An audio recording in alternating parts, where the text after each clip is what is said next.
আজকে পর্যন্ত মানে যে পরিস্থিতি ডেভেলপ হচ্ছে আসলে এটা সরকার আরো দায়িত্বশীল এবং মানবিক আচরণ করতে পারত। আমাদের কাছে মনে হয়েছে সরকার দায়িত্বশীল আচরণ এবং সঠিক সময় সঠিক পদক্ষেপ নিতে না পারায় পরিস্থিতি তাদের নিয়ন্ত্রণেরও বাইরে চলে গিয়েছে। আজকে কিন্তু সারাদিনে অনেক ধরনের ঘটনা আপনারা দেখেছেন, সচিবালয়ের ঘটনা দেখেছেন।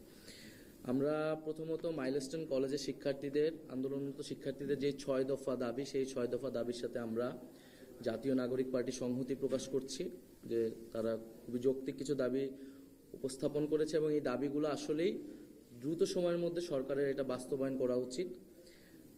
আমরা কিছু কিছু উপদেষ্টার খুবই দায়িত্বজ্ঞানহীন আচরণ দেখেছি, বিশেষত শিক্ষা উপদেষ্টা। গতকাল রাত 3টা-4টার সময় আমাদেরকে জানতে হচ্ছে যে এইচএসসি পরীক্ষা স্থগিত করতে হবে এবং অন্য উপদেষ্টারা তাকে ফোন দিয়ে পাচ্ছে না।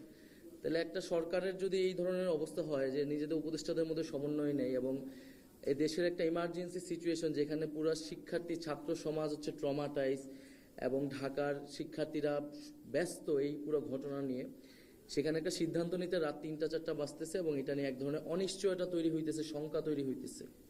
ফলে এই পরিস্থিতিতে কিন্তু সরকার যদি দায়িত্বশীল আচরণ করতো, সরকারের উপদেষ্টারা, তাহলে কিন্তু এই ধরনের পরিস্থিতি তৈরি হইতো না।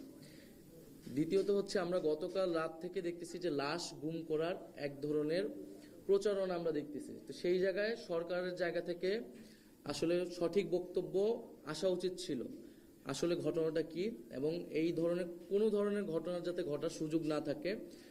সরকারকে দ্রুত সময়ের মধ্যেই আসলে ওই স্কুলে ওই সময়ে কতজন ছিলেন শিক্ষার্থী, স্টাফ, শিক্ষক সহ সেটা আসলে প্রকাশ করা উচিত এবং কতজন হতাহত আছেন এটা এবং রেগুলার এটা আপডেট করা উচিত সরকারের পক্ষ থেকে, যাতে এই ধরনের কোনো গুজব না হয় এবং সরকার বা বিভিন্ন জায়গা থেকে এই ধরনের যাতে